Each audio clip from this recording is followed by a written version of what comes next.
Hey everyone, welcome to another edition of Trading Bitcoin with your host Tone Vase. Man, I took a little bit of a break from doing videos. It wasn't even on purpose, and it just like kind of happened that way.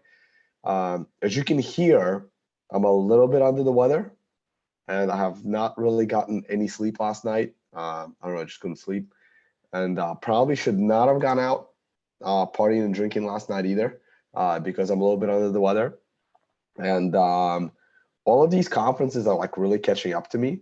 So I got about 3 more days in Ukraine, and then I'm off to Thailand where I have no conferences. All I have is my workshop in Chiang Mai. So I'm actually gonna try and like relax in Thailand. Okay, I don't want to talk too much, even though I easily could. Let me just set up the live chat here. I'm shooting from a hotel room. I really don't like hotel rooms. So I can't wait till I get into my Chiang Mai apartment for a week or more. Not even sure. Let me make sure that the video is streaming. All right, yeah, we're good. Let me pause that. And all right, let's just go to screen share. I got a million things I can talk about, but let's just go to screen share. I'm gonna cut the camera as well because I want to save some bandwidth. Wi-Fi here at the hotel is decent, but still. All right. Well, the usual. If you want to learn how to trade, oh, I'm actually logged in as admin. I didn't want to do that. If you want to learn how to trade, go to education, learn trading. My workshops.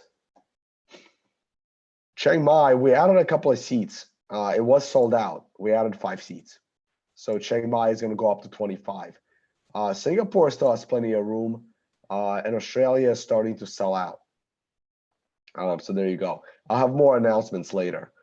And of course, affiliate codes. If you guys like my work and you didn't like my little hiatus, I have to admit, I got very frustrated on Twitter. Like really frustrated.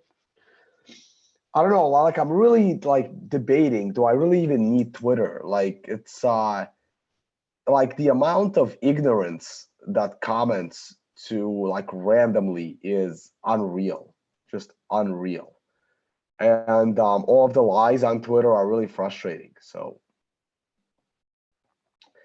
anyway, hey, the CoinDesk survey, I saw the link. I saw a bunch of people filling it out.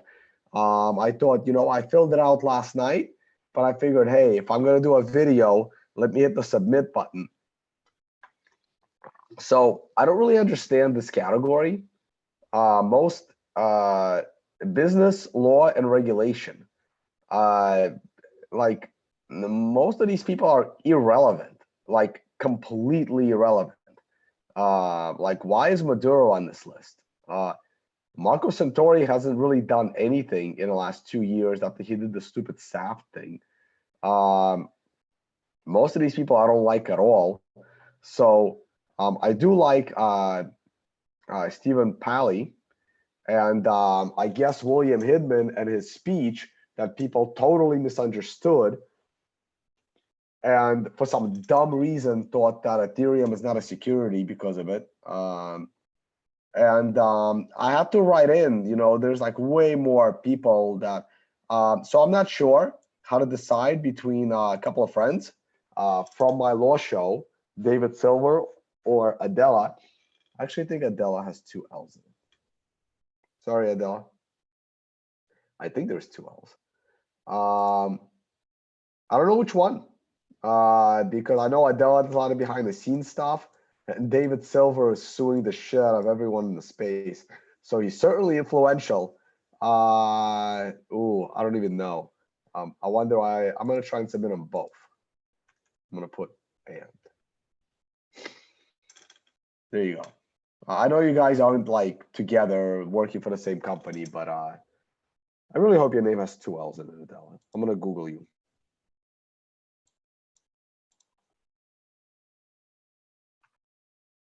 Yes, it does. Beautiful. Awesome. So I'm going to do that. Here's the next category.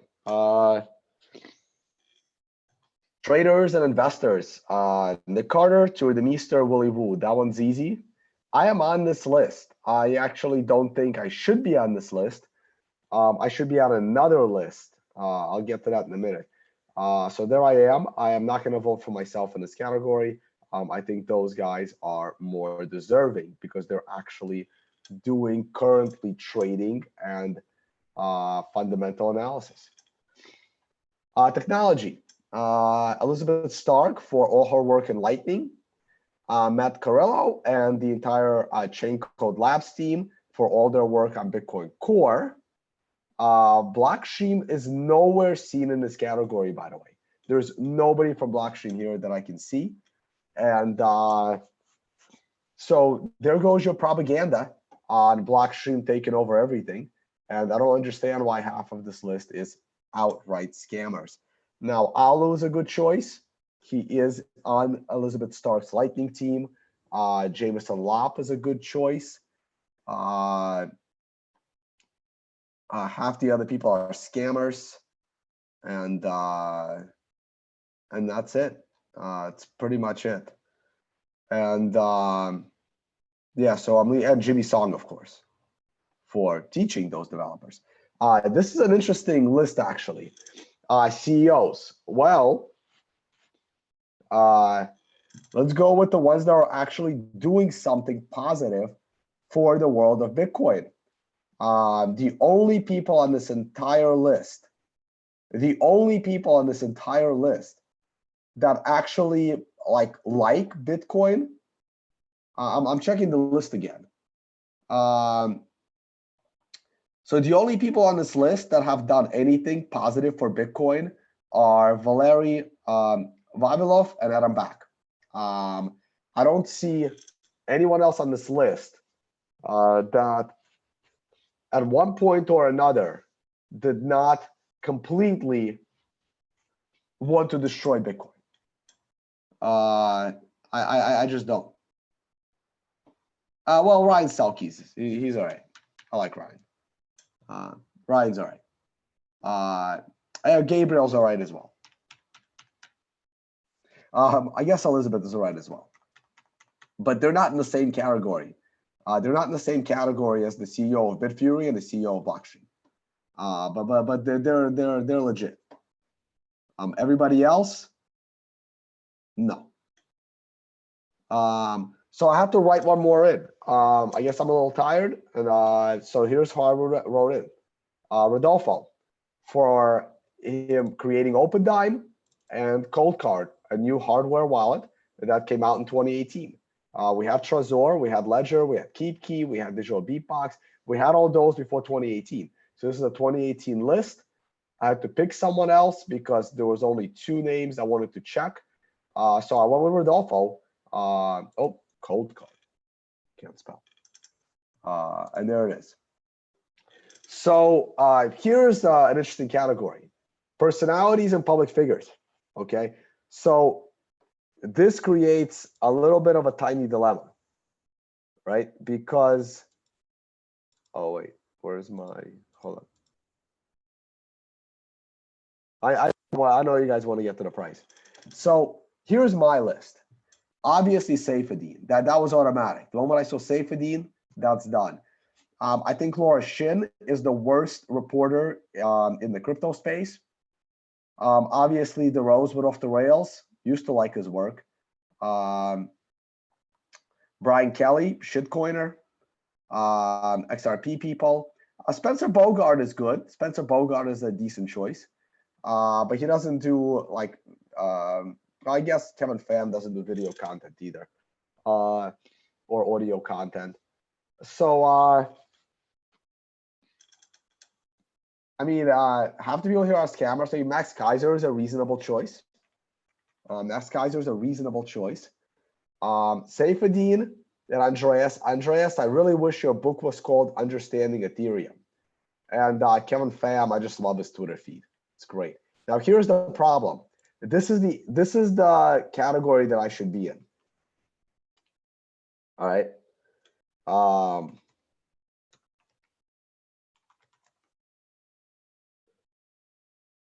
right. Because I'm a content creator.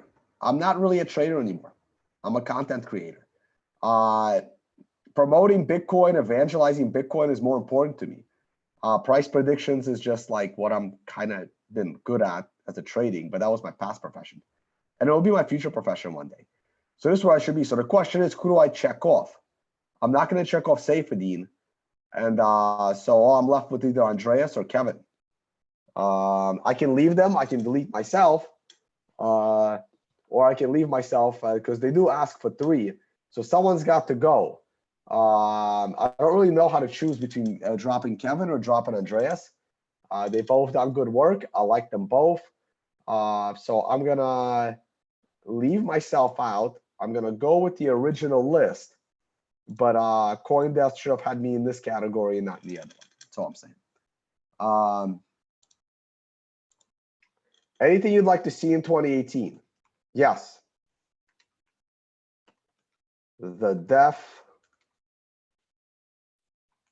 of all ICOs, especially Ethereum and the OS.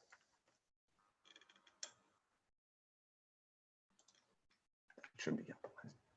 There it is. Okay. And we're done.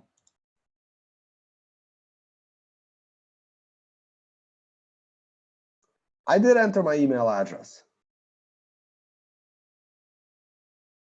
All right, go to screen share. No. You guys know my email address. I don't want to get spammed by CoinDesk though to my email address. I'm gonna put a different email address. It was there. So did my vote count? You know, it doesn't matter if my vote counted or not, right? The point is people saw it. So I have my email address up there, not my Tonet Proton mail address, another address. So I don't want to fill this thing out again. So I don't know. I don't know if my votes counted, but that's it. I'm going to move on. Let's talk about the markets. But you guys saw it. So here's the monthly chart. The monthly chart has not updated the morning drop. The monthly chart has not changed. We are halfway into the month. And we are halfway into the month. So nothing else to see here. I still believe that statistically, we will reach the combination of the 30-month moving average and the 76.4% Fibonacci line. I don't care if you think it should be 78.6. I am going with the default on TradingView, and I'm not going to waste my time figuring out which one it is. They can't possibly be that different. So I'm still waiting for this. When is it going to happen? I have no idea. Can happen tomorrow, can happen next year. But until the market proves to me that we have new swing high, I'm going to assume this trend line is going to hold. And I'm also going to assume we're going to drop down next month, probably when next month is November, when the 30-month moving average reaches the 76% line, the price will come down and touch it in a similar way that it did back in October of 2014. Okay, let's move on. Hyperwave lines, nothing really to see here. These lines can be adjusted. I believe we're supposed to stay under wave 7.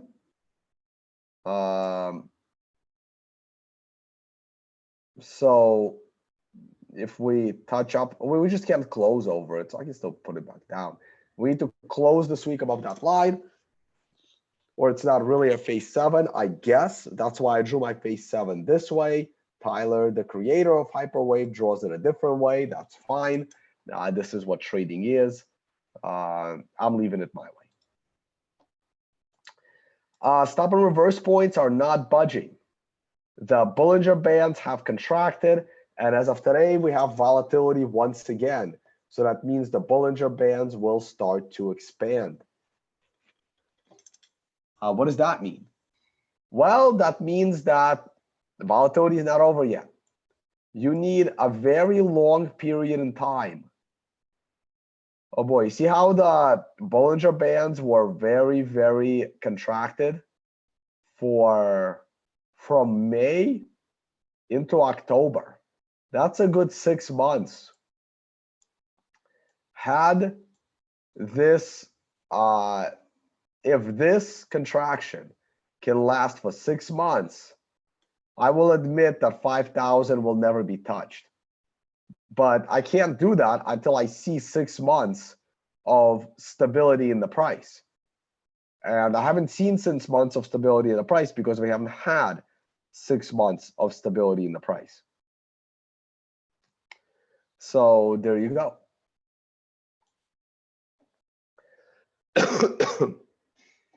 Man, yeah, I should not have got out last night. That was a bad idea. Should have just stayed in and did a video. But it's like a double-edged sword, right? There was no reason for me to do a video. I've said everything there is to say about this descending triangle for months. Months. Everyone should know exactly what I was thinking. So we are back at the bottom of the triangle. Do we have to break the triangle and fall to 5,000 tomorrow? Well, no. The triangle still has a lot of room. The triangle still has, you know, until end of November to figure out what the hell it's going to do. Is it possible for the triangle to break out? Yes. Is it possible for you to lose a blackjack hand when you have an 11 and you double down and the dealer is showing a 6? Is it possible for you to lose that blackjack hand? Yes. The odds are about the same. You have about a 70 to 75% chance of winning the hand when you have an 11 against the dealer's 6, or an 80% chance. I don't remember. And that's exactly what this triangle is telling you. This triangle is telling you there's a 70% probability that you will fall down to this line. So anyone that thinks that we're going to break out, they don't know technical analysis. They're totally clueless. Can they be lucky? Yes. Can you double down on a 6 against a dealer showing a 10? Yes, you can. Can you win that hand? Yes, you can. Are you an idiot blackjack player if you do that? Yes, you are.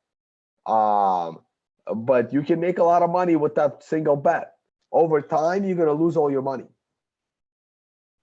So anyone that is telling you that there is a breakout coming from this triangle, the only way they're going to get it right is if they're completely lucky and they're taking on the wrong bet and they just got lucky, because this thing is all set to drop down. It's just statistics. It's not my feeling. It's not what I think is going to happen.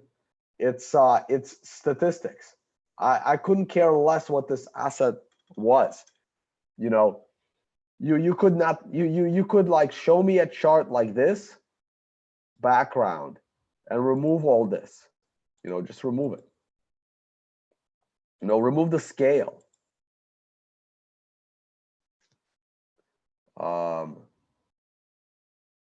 Like, show me this.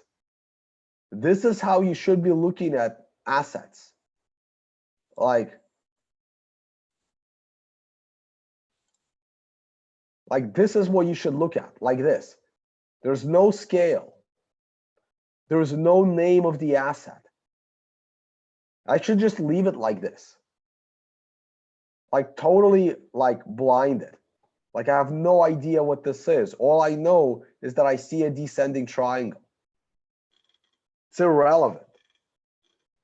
I don't understand how people think that I don't know Bitcoin's fundamentals. I think I know Bitcoin's fundamentals as well as anyone. I'll maybe give, I might be able to name 20 people that I will say know Bitcoin's fundamentals better than me. Maybe 20 people.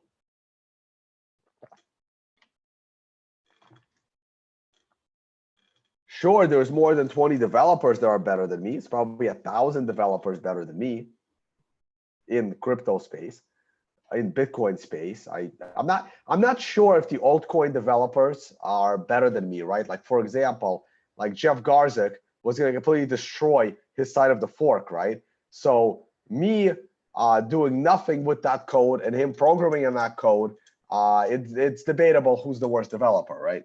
Like, if you're a bad developer and you destroy your code base, you're better off with a developer that doesn't code and leaves something stable in there, you know? So, and I can get my developer skills back. I used to code.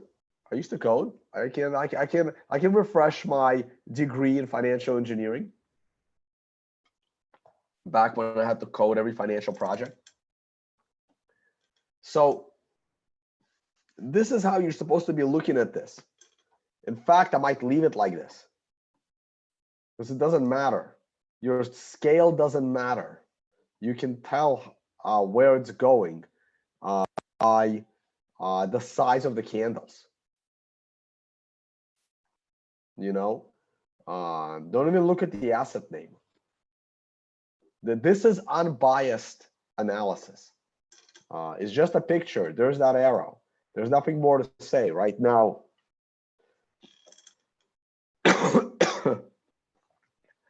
Your perfect trade is next week with the red 2 trading below a red 1, breaking the bottom of the triangle. You can see how, yeah, I'm really losing my voice. I have no idea how I'm going to present today. I have to go on stage and I have to do a podcast with Peter Todd. We're going to shoot another crypto scam episode. And by the way, I recorded a crypto scam Ethereum episode part 3 over a month ago. I had no time to edit the video.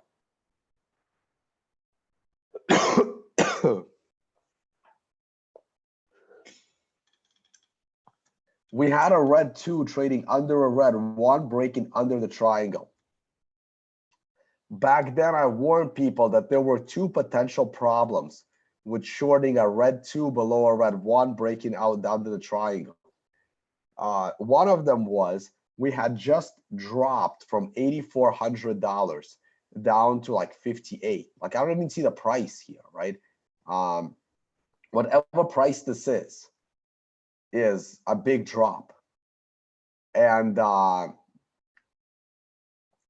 said, hey, you know, it's a big ass drop. Like Bitcoin's exhausted. Like, it's not going to go from 8,400 to 3,000 in one day.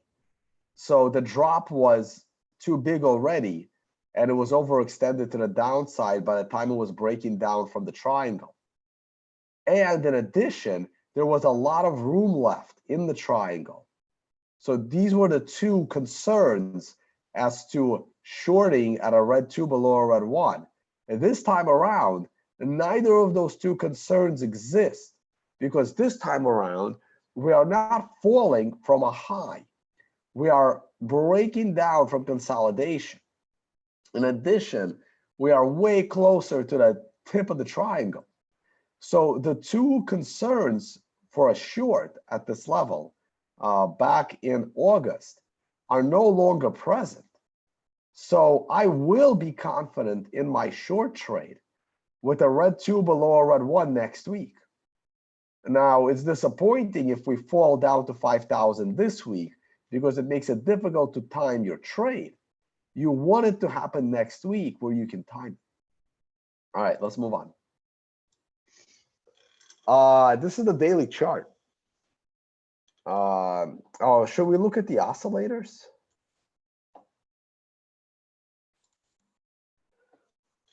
Your MACD, no, your RSI, sorry, is breaking down from this red line. Once the RSI goes to new lows, that's a problem.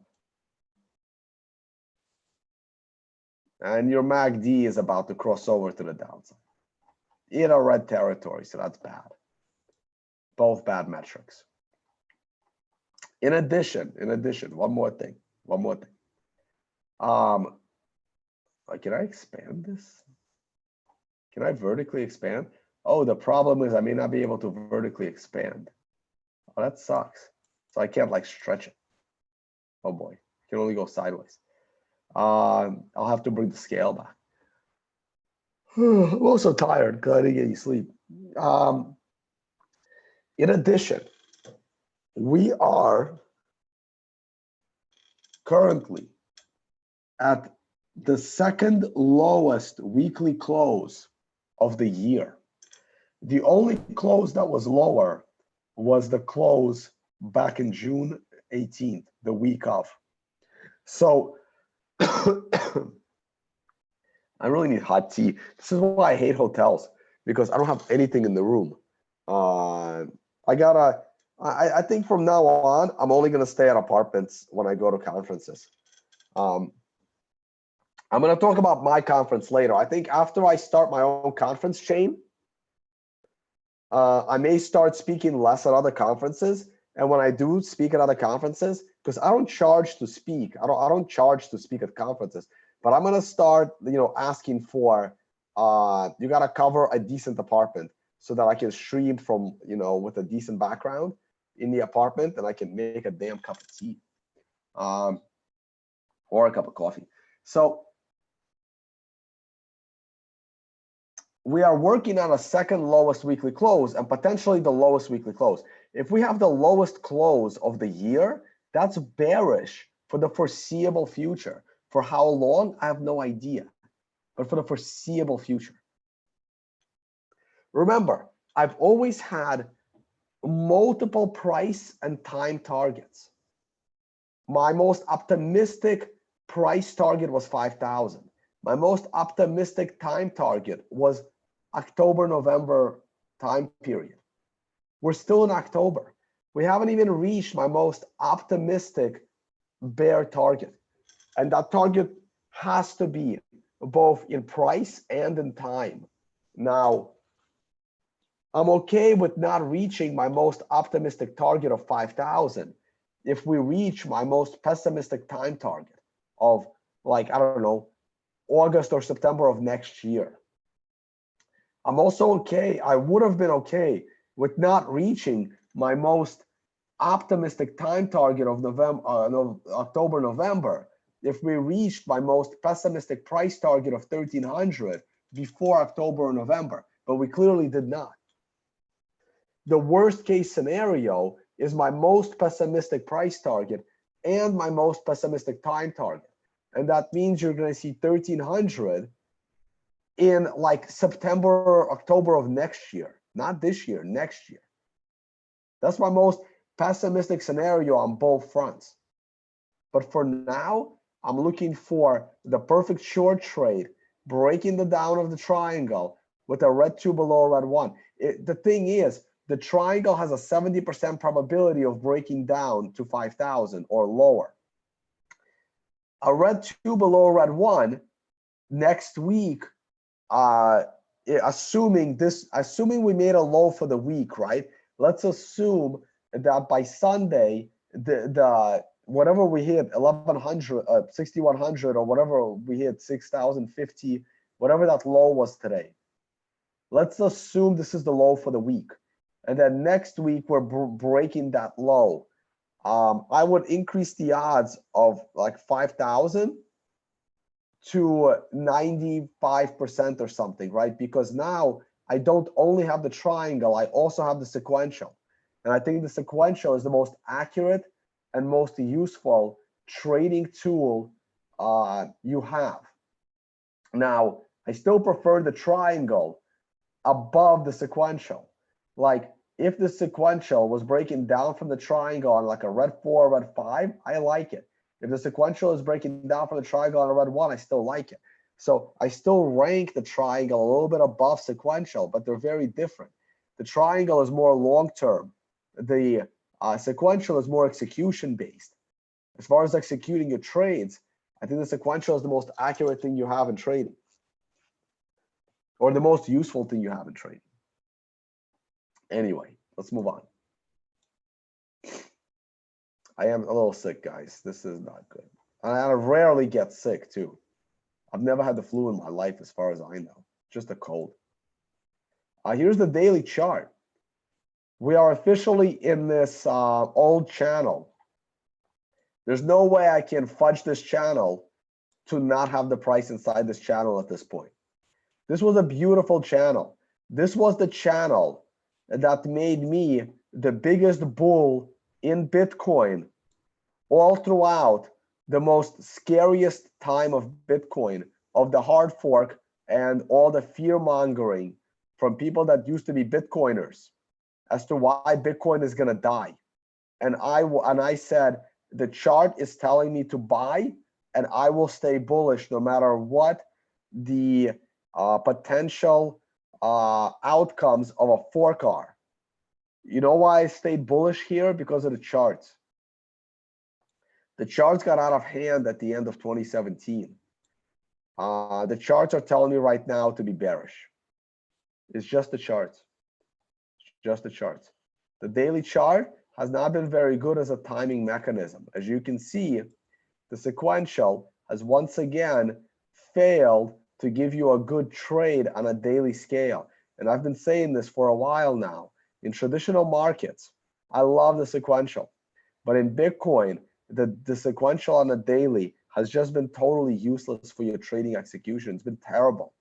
Once again, it broke down on a price flip. And a price flip is not a tradable candle unless the candle before was a 9, or the candle before that was a 9, unless there was a 9 here. But there wasn't a 9 here, just a 6. So once again, the sequential has been terrible on the daily chart. It was much better on a 12-hour chart, and I have been a huge fan of the 12-hour chart using the sequential. You know what? Shoot, I forgot to look at the oscillators on the daily. RSI looks like a disaster right now. This is bad. 3 consecutive lower highs. You had a higher low, but it looks like it's going to crack. Plenty of room to oversold. The CMF actually looks good. I can't explain that.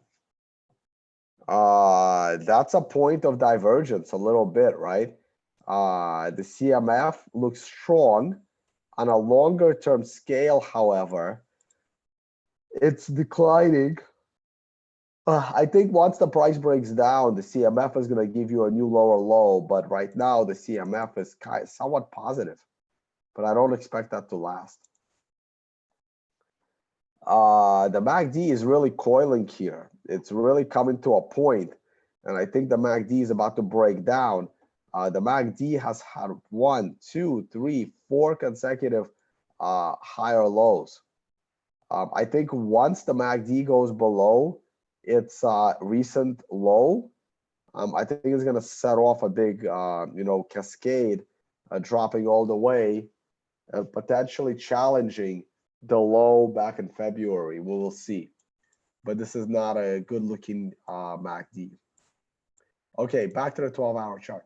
The 12-hour chart, once again, gave you a good trade. Now, the 12-hour chart told you to short Bitcoin right here, based on sequential and only sequential. The prior time it told you to short Bitcoin was right here. Where was your stop loss? Well, you could have set a break-even stop loss after you were making money.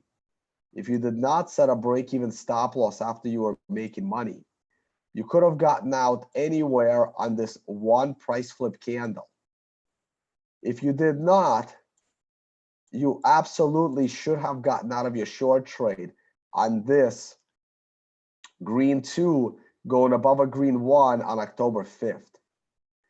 If you still did not get out of your short trade, you should have absolutely got out of your short trade the second half of October 5th, when a green 3 started trading above a green 2.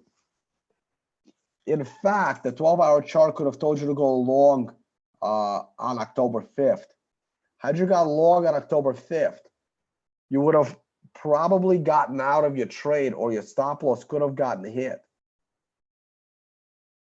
on October 7th when you had a price flip to a red 1.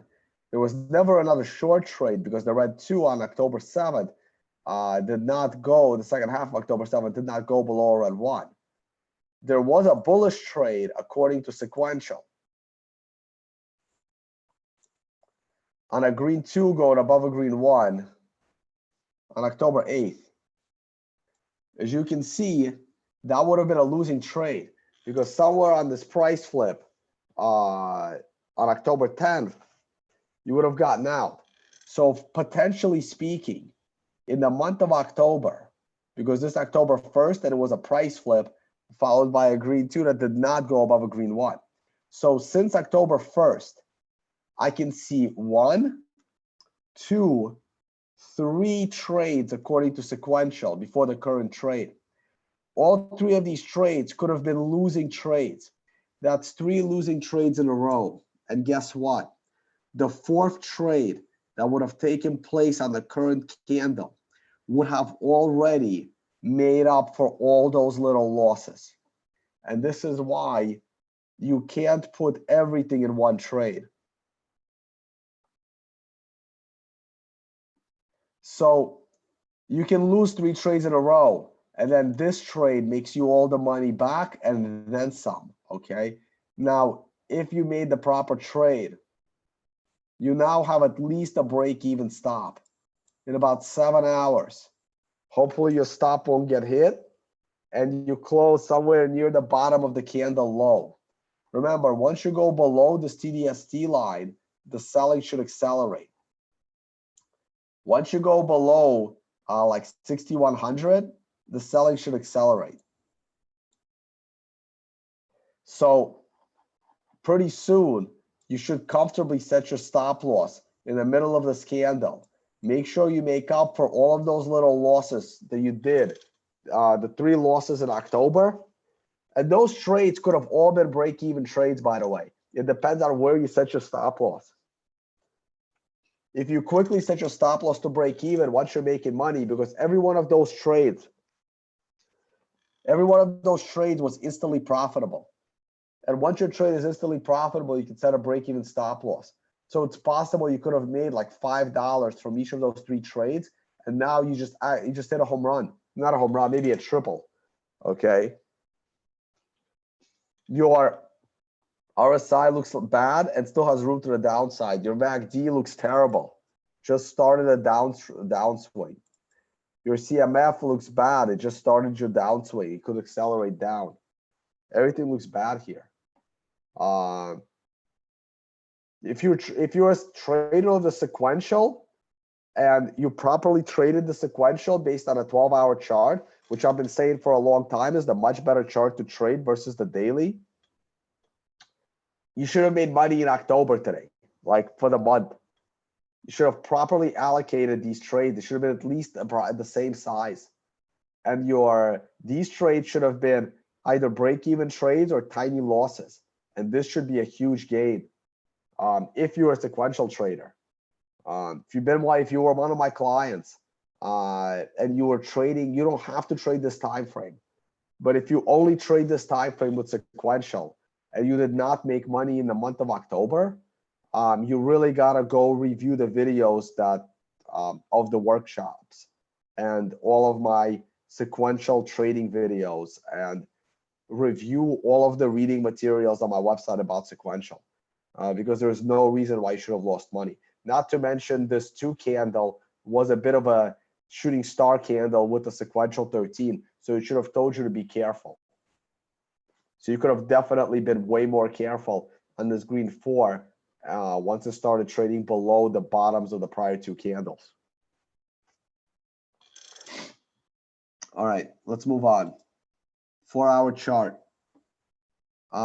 See, the 4-hour chart did not time you very well. However, look, you had a 9 up here back on October 9th. You also had a 9 to the downside yesterday, October 10th. Man, I really need that cup of tea. yesterday, October 10th.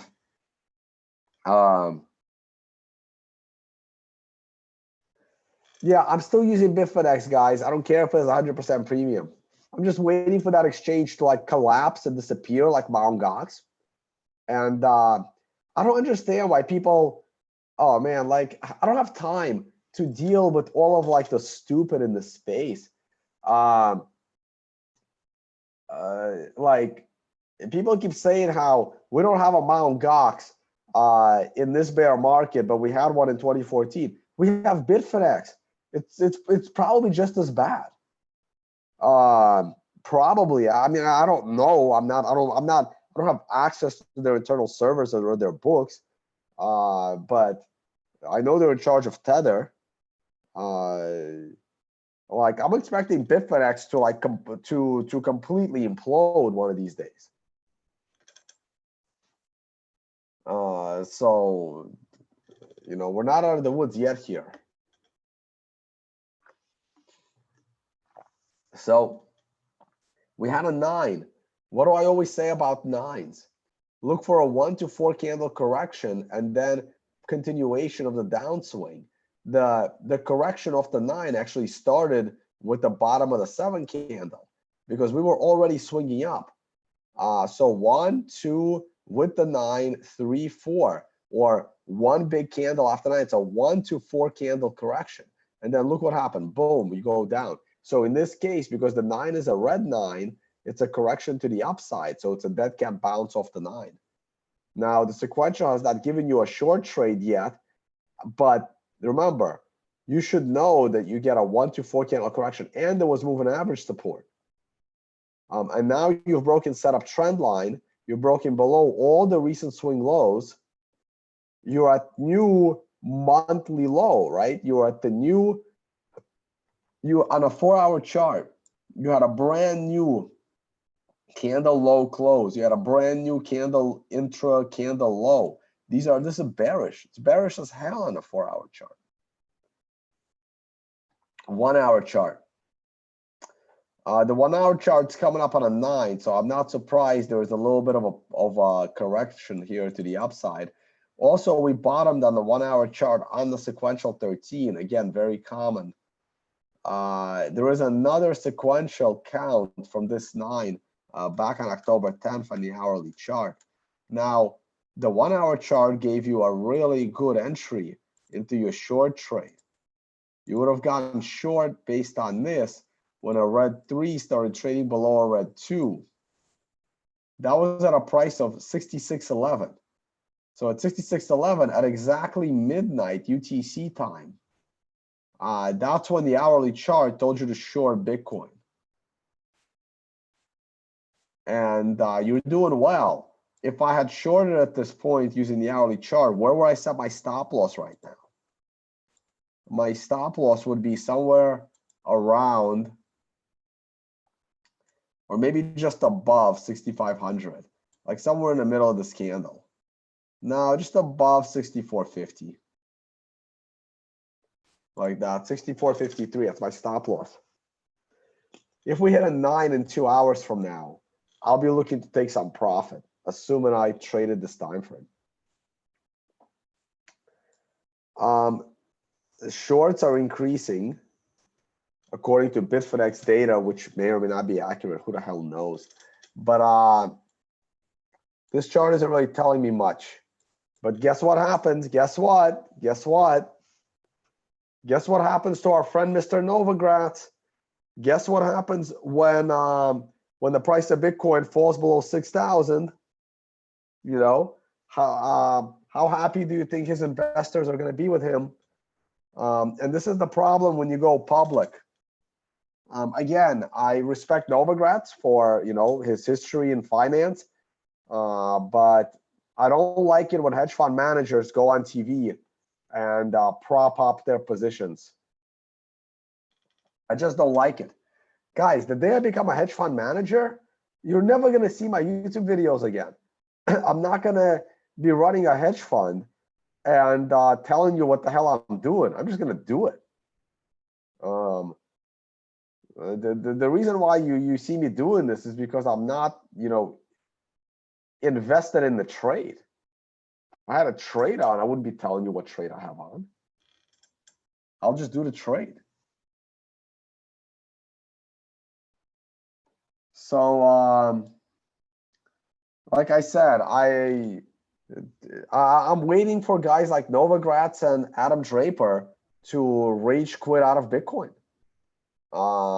So potentially that might take a while, right? You know? So it's possible for this bear market to last a really long time. Ethereum's looking really bad versus Bitcoin. It's not as low as it was before, but once a red 2 goes below a red 1, breaking new lows and lows of last year, that's bad. So Ethereum is going to set off on another countdown. Look what happened. Here's a countdown that we had from this 9. That's the countdown. The 9 that took place in April. Here's the countdown. We have another countdown here coming from the 9 that took place back in July. So that's 1, 2, 3, 4, 5, 6, 7, 8. If this candle falls any lower, this will be a 9. So there's a 13 coming, and then there's another 13 coming from this 9. I think it's just gonna get worse and worse and worse. I said it in a video in Russian yesterday. Like people just don't understand that like Ethereum is a lot more similar to BitConnect than it is to Bitcoin. And just people have a problem comprehending that. Like, it's like, ah, man. Like, I don't even know how else to explain it, right? Like, man, like I'm trying to think of a good analogy, but like Ethereum and BitConnect have way more similarity than Ethereum and Bitcoin does. Just think about that. Next, S&P 500. Now, if you watch my last video, I started to get real nervous about the S&P 500. I did. And I warned people about the S&P 500 in my last video. I was just go and review it. The last video I did, I was telling people I was not, actually the last like maybe 5 videos I've done, I was warning people about the S&P 500, but only on a short-term basis. I am still bullish on long-term S&P 500. I don't have time in this podcast to get into the details of this. Here's the daily chart. This is a terrible candle. This is only a 5 of 9. It broke below the channel, broke below all moving averages. The moving averages are crossing over. The candle ended at the lows, and it's a 5 candle. This is terrible. Now, if you saw my Twitter feed from earlier, oh yeah, hey guys, I have 1,250 viewers. If you like my work and you want to support my work, please use my affiliate code if you're gonna buy or use any of these products, or if you're gonna shop on Amazon, just click on any one of these links and do your shopping from there. You don't have to buy these products, but this is my tech equipment that I use as I travel, though I don't really get to watch much TV these days. So where am I here? On my Twitter. This is really important. Oh man, I did tweet a lot. Where's my stock market tweet? Here it is, here it is, here it is. The stock market crash is temporary. Just a hissy fit by S&P, Dow, NASDAQ over the Fed rate hike. Just be patient and buy the dip. This doesn't mean buy the dip today. It means be patient. Like, buy the dip soon. Like, I don't understand how everyone in the comments is saying that I am saying that you need to buy the S&P 500 today. That's not what this says. It says just be patient and buy the dip soon. Soon doesn't mean in 5 minutes. I mean, you guys have to read. Just read and think. I expect new stock all-time highs before Bitcoin hits new all-time highs. Okay. So what am I looking for? Does it have to happen the way I'm looking for? No. I am looking for a bottom in the stock market next week. It could be a short-term bottom. It could be a long-term bottom. Let's go to recent history of the stock market. Here's recent history. We topped on a 913. Look at this horrible 5 candle. But look what happened 4 candles later. 1, 2, 3, 4. We had a 9. On this day, near the very bottom of this candle, I said I would risk buying the S&P 500 because it was a 9. This was February 9th. It was an amazing trade. Look what happened 2 months later. We went and made a new closing low and potentially a new intraday low. I'm not sure. It was close. It was 2532, and this was 3553. So it was a higher intraday low, lower intraday close. I hate that scenario. But we had another 9 at the lows that allowed me to be more bullish. Do I expect anything different this time? Guys, shit ain't different this time. This is no different than what happened back in January. It's the same. Also notice how we had 9s at the high in August on the stock market. August 29th, there was a 9. September 24th, there was a 9. You had warnings to be careful. This is why I was patient and I was nervous the S&P 500 here. I was waiting for it to prove it to me, and it couldn't. The short trade, at worst, should have came 3 days ago, 4 days ago. I wasn't making videos. I know, guys, I'm a little sick, and I really should get off the video. And somehow I got to do a presentation today.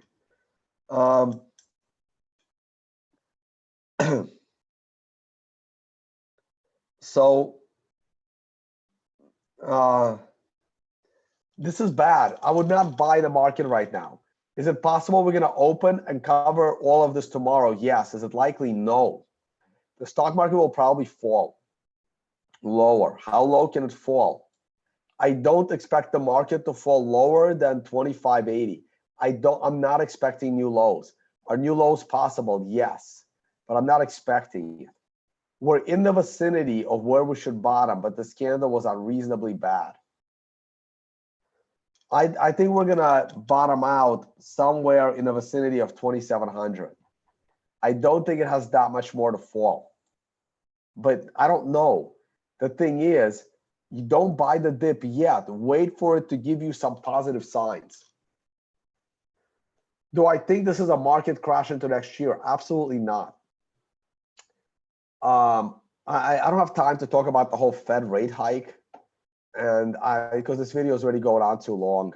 I'll try and do a bunch of videos from Thailand. I'll try to explain the bond market. There's a lot there. See, gold ain't doing shit in your drop. Gold's falling. Why is gold falling? Well, I tweeted that out too, because gold is not the asset you want to hold in a bear market. Because when the stock market falls, people lose money. When stock market falls too much, companies go out of business and people lose their jobs.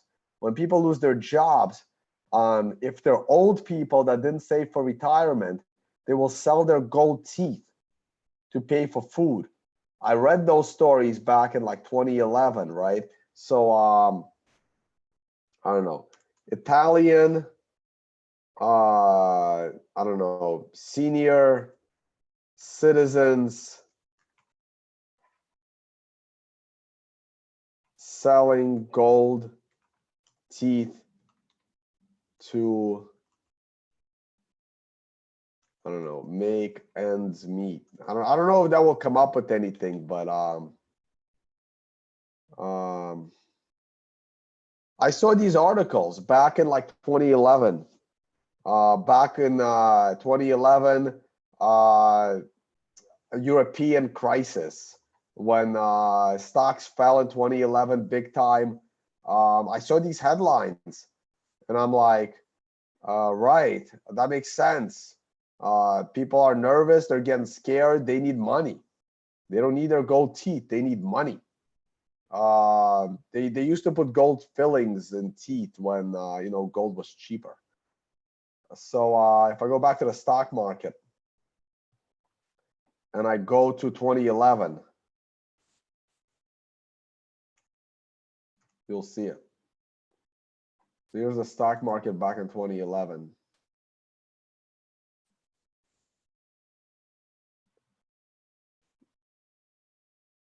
Oh, it's gold. No wonder. I'm like, that doesn't look right. That looks like a bull market.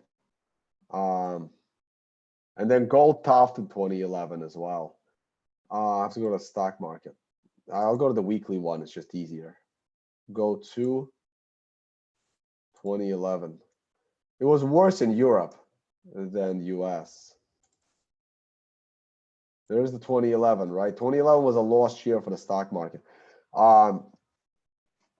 We kind of triple top. We kind of stagnated in 2011 from February into July and then crashed into the summer. And then we closed the year flat. Like the only year we closed flat in the 10-year bull market was 2011. I think there was one other year where we closed flat. But this crash right here, that was Europe. That was a pretty big crash, right? Because we went from 1370 down to 1030. So we fell 300 on 1300. That was a good 20% drop in the stock market. And then we went straight up. And then this was just, you know, the election bullshit. And that was a good bottom. And that was another good bottom of Trump winning. Look how good the market's done since Trump took office. Look at this. It's the day Trump took office, right here. The S&P was 2,000. The S&P is still up 70. The S&P is still up 35% since Trump took office. You know, this is nothing. Look, the S&P also overshot its channel. Forgot about this channel. This is the 10-year channel of the S&P. Like Bitcoin, we overshot the channel. So what do you think is going to happen? We're going to go back into this channel because this channel is just legit. Nothing wrong with this channel. It's one of the cheapest. It's one of the steepest channels in history. Longest and steepest channels in history. All right. There's nothing wrong with this channel. There's absolutely nothing wrong with the S&P 500 falling all the way to the bottom of this channel, which currently sits at 2,300, and then getting back into this channel. Nothing wrong with that. Now, would I be invested in the S&P 500 right now? Hell no. Am I looking to buy the dip? Yes, I am. Yes, I am. Oh, wow, look at that. It topped on a combo 13. Should have been paying attention, guys. I'm sure I mentioned it on my weekly videos. And the daily 9. Just wait for the 9 on a daily. See if you can catch a dead cat bounce. If you're lucky, it'll be a longer bounce. A gold I'm not going to discuss. AMD. I believe I had this one. I called $25 on AMD last time I did a video, and probably a few times before that. Now look, we just broke the setup trend line and we made a 9. What does that mean? That means there is a chance of a 1 to 4 candle correction to the upside, and then continuation of the bearish trend into earnings. And I think that the earnings might be problematic for them. However, it's a 9, so you got to be careful. Tomorrow you can bounce. If you don't bounce, let it prove it to you. So would I have taken my profit at the end of the day today or yesterday on AMD? Hell yeah, I would. I would take most of my short trade off the table. Where was the short trade? We'll just count back to candle number 2, probably this one. I don't even have to count. This is 8, 7, 6, 5, 4, 3, and this is 3 going below a 2. That's your short trade. I didn't even have to know that was the first red number going below a red number in the sequence. I just knew it by looking at it. That was your short trade, and I'd be taking profits at the end of the day. Not all, maybe not all of them, but like 75 to 80% of my profit from this trade. And then if we start trading lower tomorrow, I can go back in. If we have a little bounce, I'll wait and I'll go back in later into the short trade. If the bounce leads to something reasonable, then maybe we've bottomed. Silver is a basket case. It's going to $10. I'm done with it. This triangle, again, it's the triangle. I don't care what asset it is. I don't care what the fundamentals are of silver. Trust me, I know the fundamentals of silver better than you. I've been trading silver futures 10 years ago, even maybe not 15 years ago, but 10 years ago. I've read all about silver. I used to be a gold and silver bug. I got, I don't know, a bunch of ounces of silver collecting dust in my house because I'm an idiot and it was too lazy to go back to the same store that I bought them from to sell it to. All right. Those are my stupid days of believing in silver. Go read Seyfedine's book of how stupid I was. It doesn't matter what your fundamentals are. Your technicals tell you what to do. And they told you to get out of this damn asset when it broke below the triangle. Apple looks bad. Fell off to 9 daily. And you looked for a 1 to 4 candle correction, then maybe to the upside, but that didn't ever happen. So if this 2 did not go below this red 1, and certainly your stop loss is the swing high, you should be short Apple.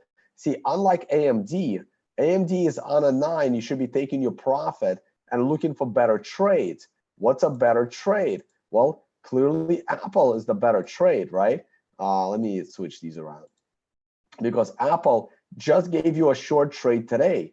So while AMD was telling you to take profits at the end of the day, Apple was telling you, hey, you got to short this thing earlier in the day when the 4 started trading below the 3, break and set up trend line. Because I see Apple as having 5 more days of downside and AMD potentially exhausted in its selling. So this is why trading stocks is significantly better than trading cryptos, because you can time them and there's a lot of them and they're liquid and the exchanges are, you know, not scammy and they're not going to run away with your money. Facebook is also at the end, like I would not be short Facebook going into tomorrow, but I would be short Apple going into tomorrow. That's the difference. This is why, you know, sequential is so great. You know what? I really need to get to the conference, have some food, have something like hot liquids, and finish my presentation for today. Like that's a 913 following an aggressive 13 on Apple. Like I would not be short Apple right now. Now, can it go lower? Of course it can, but I would short it on a red 2 below a red 1. So in 2 days, I would be taking most of my profits because that's a 913. I would be taking more profits off my Apple short by percentage than my AMD short. I would be a little more comfortable with this one. Yeah, because we don't even have a, wait, how come this 9? Oh, that's a bullish 9. That's why, yeah. So this is Facebook. This is, I would not be short Facebook going into tomorrow, though, even though this candle is telling you to stay short, and candles are more important to me. So I would stay somewhat short, but like very like small percentage. Tesla. So I would be short Tesla right now, right? Again, you had a red 2 going below a red 1. You broke the lows of these 2 lows. I think Tesla is going lower. What is this? Amazon. Holy shit. That's bad. Now, Amazon has a bigger problem. So I said I felt that Amazon made a mistake raising their minimum wage to $15. And Amazon is actually going to pay for it more than other companies on a short-term basis. Because besides the entire stock market picture going down, see, smart fundamental analysts know that Amazon doubling their minimum wage is going to cost Amazon a lot of money. And if the entire stock market is taking a dive, that means companies are making less money, companies are poorer. So more people are poorer in general. And if more people are poorer, more people are going to buy stupid shit that they don't need. So Amazon makes less money. And now Amazon is committed to paying their employees more money while they're making less money because the market is dipping. So smart fundamental analysts are going to get out of Amazon first because they see that as a problem for Amazon. So I am not surprised at all. Amazon had like the worst performing day out of most of the stocks. I said this weeks ago that Amazon raising the minimum wage is a mistake. In fact, Amazon doing something like that could potentially be a fundamental signal that the market is toppy because, you know, companies like Amazon got too cocky for the good times they were having. And this is how markets top when companies do something like that.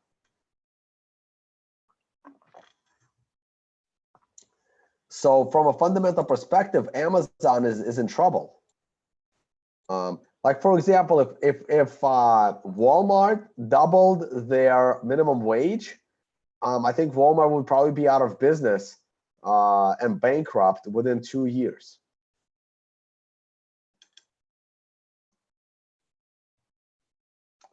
So if that was a hyperwave line, Amazon is screwed. So we'll have to wait for Tyler here. But that looks bad. Like I would not be surprised at this point. At this point, I would not be surprised if Amazon falls all the way to $1,200. Like I think Amazon's in serious trouble from a technical perspective, from a fundamental perspective. However, they have a 9 coming up in 2 days, so maybe there'll be a dead cat bounce. But would I be short Amazon into tomorrow? Hell yes, I would be.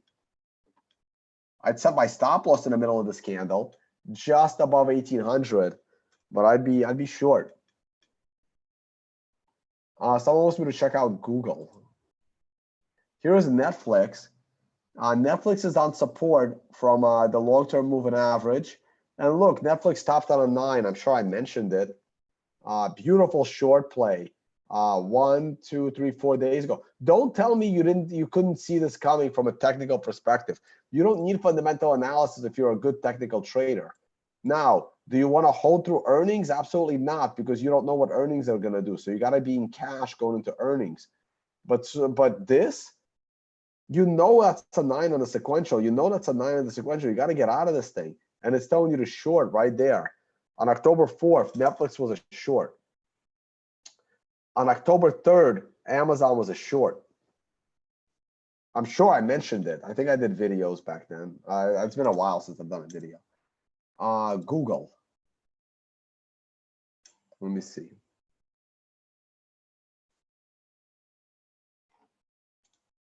Actually, let me check something real quick.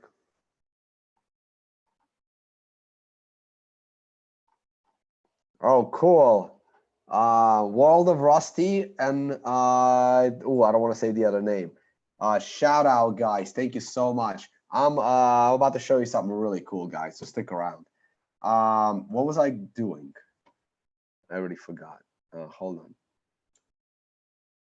1 second. Hold your horses. All right. Still got 1,300 viewers. All right. Load chart, Google.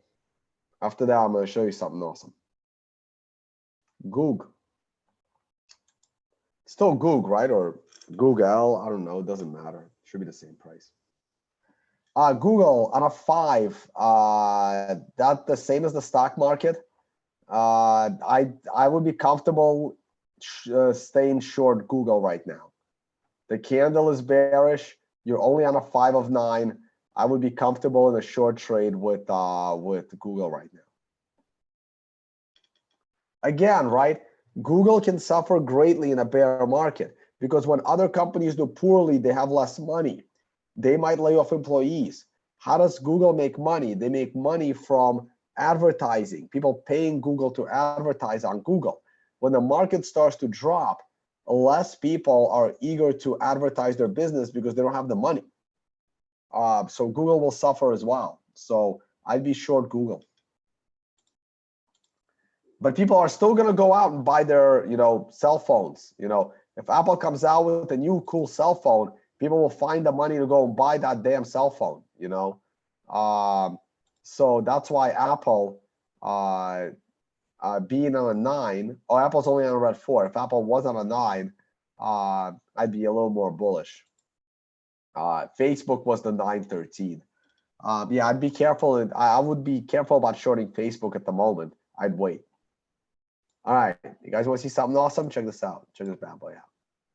I'm gonna, you know what? I'm gonna open. Oh, I publicly did my Coinbase survey, so check out the beginning of this video. You know what? I'm gonna open an incognito window because for some reason I don't want to like cookie. Sometimes my browsers act weird. Type with me, unconfiscatable.com. Boom. It's out, launched, and here it is. This took up a lot of my time over the last few weeks. I own unconfiscatable.com. Right now it redirects to tonebase.com because of backend database. This is the conference that I am organizing in Las Vegas. All right. It's going to involve a celebrity poker game. And as of today, Doug Polk will be playing in that celebrity poker game. There's a 1 Bitcoin buy-in for the celebrity poker game. It will be a maximum of 30 players. Now, there is a way that you, as a non-celebrity in crypto, and in case you're wondering what makes someone a celebrity, the dictatorship of Tone decides whether you are a celebrity or not. You can see the other people already that are going to play in this tournament. The celebrity game. This is a celebrity game. Anyone can sign up for the regular game. Oh, the SEC can easily shut down Binance, but I'm not talking about that right now. So this is going to be a celebrity game. If you think you're a crypto celebrity, you can submit an application. Like the speaker list that I always apply for at Consensus, but I never become a speaker. So if you are a crypto celebrity, that I'm going to reach out to crypto celebrities to play in this game. There's a 1 Bitcoin buy-in. There will be prizes, including like I'll like if you click on this, you'll see information, right? On this, some of the prize money will go to charity. I am not, this is a non-profit tournament. That means that other than potential expenses of putting on the tournament, I am not looking to profit from this tournament. I'm also not looking to profit. Well, actually, this one's a little different. I'm not looking to profit from this tournament. However, this one does not have any cash prizes. So anyone can enter the poker tournament on Wednesday, and the top 3 players will play in the celebrity game. The winner will get to choose which table they sit at the celebrity game. It's a 0.1 Bitcoin tournament, maximum 100 people, 10 tables. It's more for bragging rights than anything else. And hey, feel free to wear your shitcoin gear and shill your ICO at that table, right? You're going to be sitting at a table with other, crypto people, because the only currency being accepted here is Bitcoin. So it's 0.1 Bitcoin to promote your project at a poker game. We'll probably live stream the final table at this game, and we're gonna try to live stream the entire celebrity poker match. And anyway, so check it out. There is also a full conference. There's a full day conference. Speakers. We added another speaker. We don't have a card yet. We're gonna make cool pictures. So obviously me, Jimmy, Tyler, Leah, Giacomo was in. Peter Todd committed last night. I got Peter drunk and got him to agree to the. No, I'm kidding. I didn't actually get him drunk, but hanging out last night. This is why I was, I was on a mission last night. I was recruiting Doug Polk for the poker game and Peter Todd for the conference. Why can't you guys see the screen?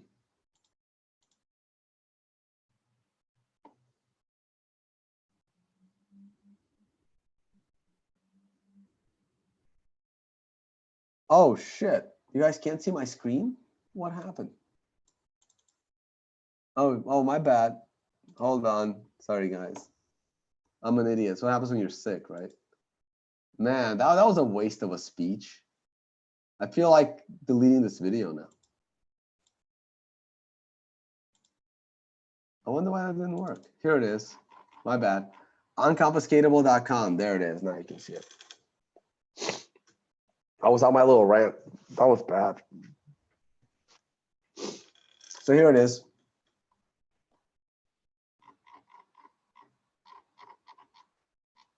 Good thing I checked the live chat.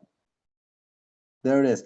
Unconfiscatable.com. So it just reroutes to my website for now, but then it will be a standalone. But unconfiscatable.com. Figure it out. So here it is. The general poker tournament, 0.1 Bitcoin buy-in. Top 3 finishers go on to the celebrity game. Doug Polk will play in the celebrity game. Me, Tyler, Leah, Jimmy Song, and I will recruit more players. I'm working on it. Now, if you're a crypto celebrity, that I don't reach out to play in that game, it's a 1 Bitcoin buy-in. You can find we can try to find you a sponsor. We'll see. I have no sponsors for this conference yet. Just, some partners that are already involved, kind of. I mean, it's at the D Hotel, so I threw them in there. But I don't have any sponsors yet. I will look for some legitimate sponsors. Here's the celebrity game, takes place Friday night. The general game takes place on Wednesday. Hey, feel free to shill your ICO at the poker game. I want, fun conversations there. I'll probably play in this game as well if I'm not too busy organizing the conference, because I want to, I'm gonna have to go up against Doug Polk. I basically is like, hey, Doug, you want to win your money back? Come play my game. So there they are. And the full day conference, that's on day 4. Saturday is a full day conference. You can only pay for it in Bitcoin right now. Maybe we'll start accepting cash. And prices go up every 50 tickets. So 45 seats left at this price, and then prices rise. If you want to buy a VIP ticket, comes with a few extra perks. Premium ticket, VIP ticket. There's nothing wrong with the concept of a VIP. Few extra perks. I get to hang out with the speakers is probably the best perk. Or if you want to support, me organizing a conference, which is not easy. I have some help. I'll definitely try to take care of the people that are helping me.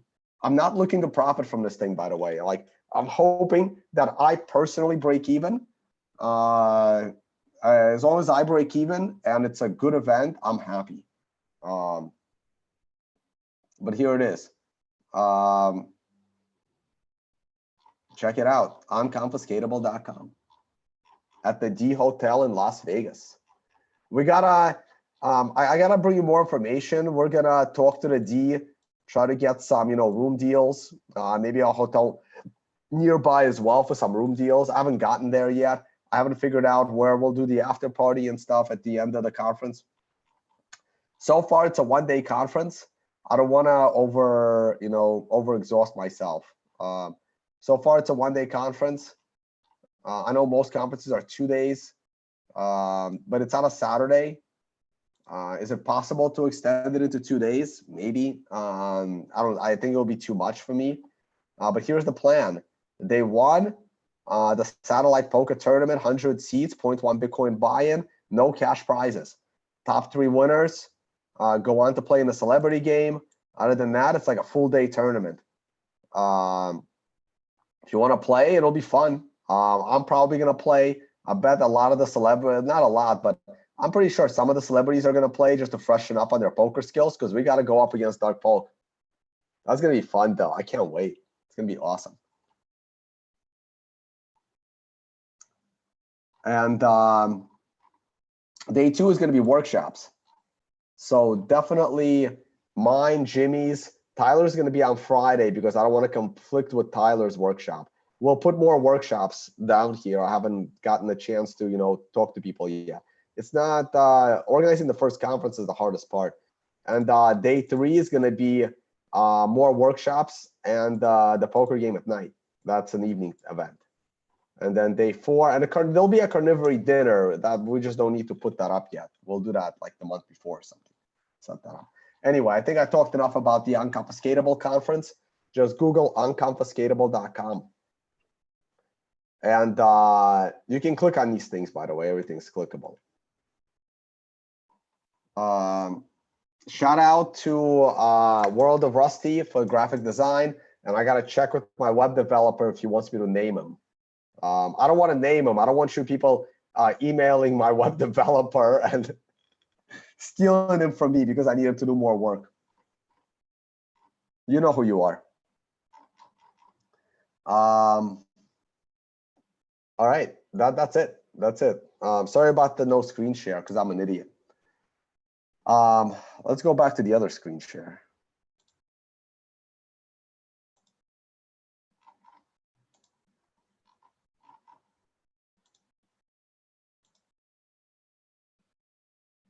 Yeah, I'm pretty much done. Just give me a second here.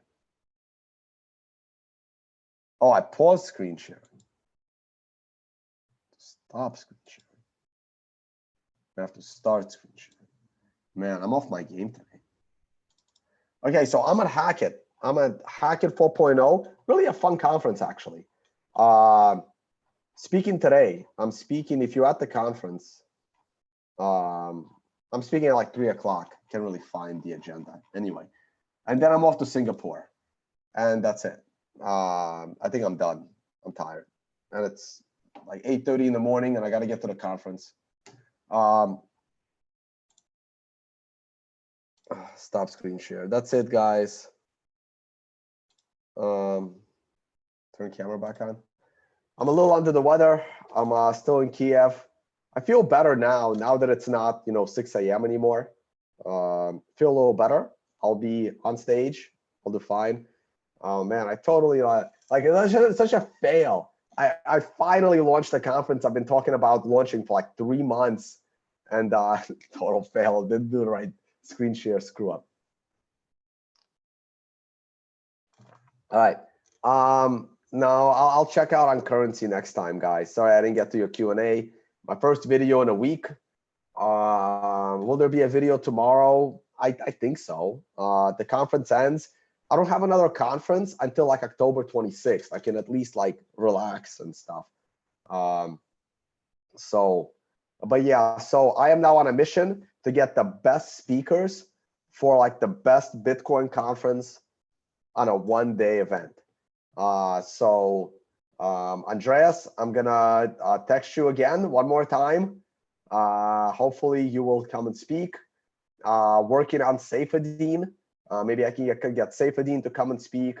I definitely want to get Lightning people. Maybe Elizabeth Stark or maybe Lalu or somebody. I definitely want to get another core dev or two. I'll keep trying. We'll see how it goes. We'll see. I definitely want to get some fun players in the game. If you're a crypto celebrity, I'll probably be reaching out to you to see if you want to play in the One Bitcoin poker tournament. If I miss someone, reach out to me because I'm busy as hell. So I'm hoping some people will reach out, and I will, me and a few people that I trust, we'll select the 27 players to play in the celebrity game, plus the 3 players that win that finish top 3 in the Wednesday game. And we'll have some really cool prizes. I'm going to try and get some sponsors to give out some cool merch. All right, guys. I'm done, and I'll see you all on the next one.